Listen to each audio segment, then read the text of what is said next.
novo momento, Bolsonaro é presidente, Eduardo Leite é governador, é outra vida, outra coisa. Hoje nós vamos comer pizza depois do programa, tudo tá diferente. Não, eu queria apenas observar o seguinte, acho que tudo que foi dito aqui já encerra o assunto. Eu queria fazer apenas uma observação da forma como o Bolsonaro se comportou durante a eleição e o fenômeno, esse sim é um fenômeno a ser registrado. Porque nem o Lula, que falava em trazer esperança ao país, coisa e tal, que mobilizou muita gente, conseguiu fazer o que o Bolsonaro fez. E eu entendo que desde já o Bolsonaro é um líder muito acima do Lula. Explico por quê. O Bolsonaro enfrentou as organizações Globo, porque há 2 meses atrás, quando ele foi parado por uma repórter do jornal Globo no aeroporto do Rio de Janeiro, e a repórter fez uma pergunta provocativa, ele perguntando se a homofobia e a misoginia não prejudicaria ele na eleição. Ele respondeu para a repórter e depois disse, olha, é uma pena que você faça jornalismo desse tipo, mas eu entendo, você recebeu ordens. A sua empresa recebe mais do dobro do percentual de divisão que deveria receber pela audiência que tem. E se eu for eleito presidente, eu vou acabar com isso. Ele disse, eu não vou perseguir ninguém, mas eu vou cortar as verbas publicitárias da sua empresa que hoje são injustas. Desnudou a Globo. Numa entrevista para a Globo, né?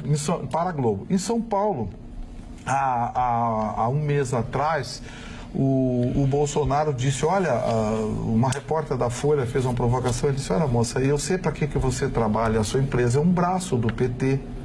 É um braço, o grupo UOL, o site UOL, o grupo Folha, a Datafolha, Instituto de Pesquisa, é um braço da esquerda brasileira. Então as perguntas que você me faz são perguntas que têm o único objetivo de colocar uma casca de banana. Então eu vou responder para você educadamente, mas faça perguntas sobre a minha proposta de governo. Por que eu estou citando historicamente isso? Porque o Bolsonaro foi peitando e mudando algo impensável no Brasil. Ele tinha 7 segundos de televisão. 7 segundos de televisão. Ele peitou 2 dos maiores grupos de comunicação do país dizerem em alto e bom som, olha, não é assim como vocês pensam.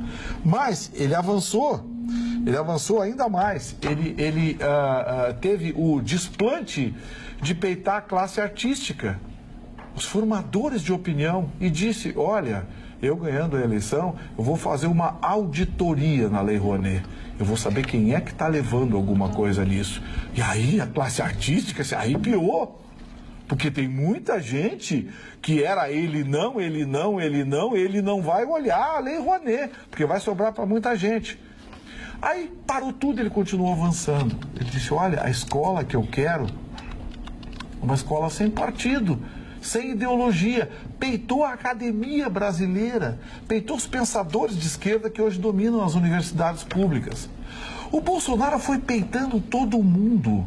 E isso fez com que a população, o povo, o amasse, o adorasse. Não importa se o Bolsonaro manda alguém para o inferno, para o diabo que o carrega ou para... Olha, seja para onde for.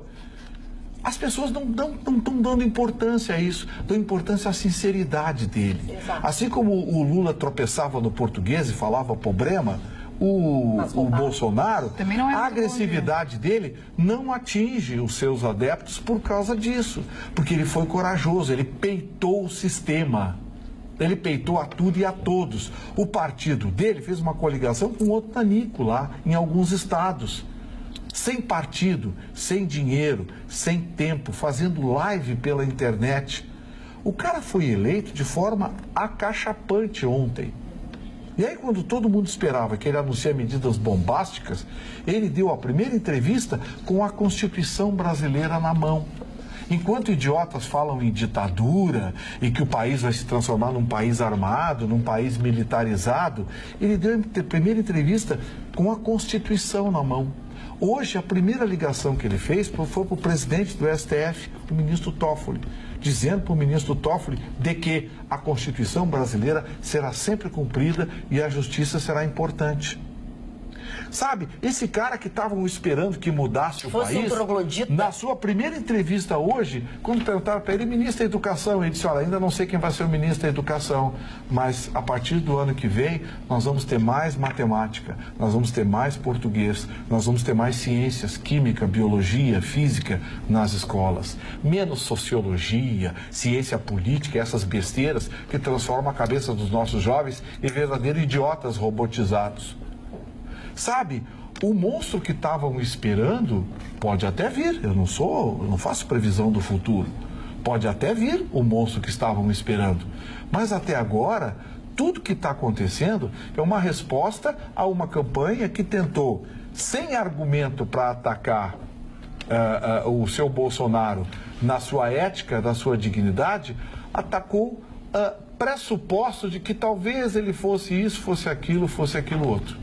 Então, eu quero dizer para vocês o seguinte, eu vou abrir meu voto.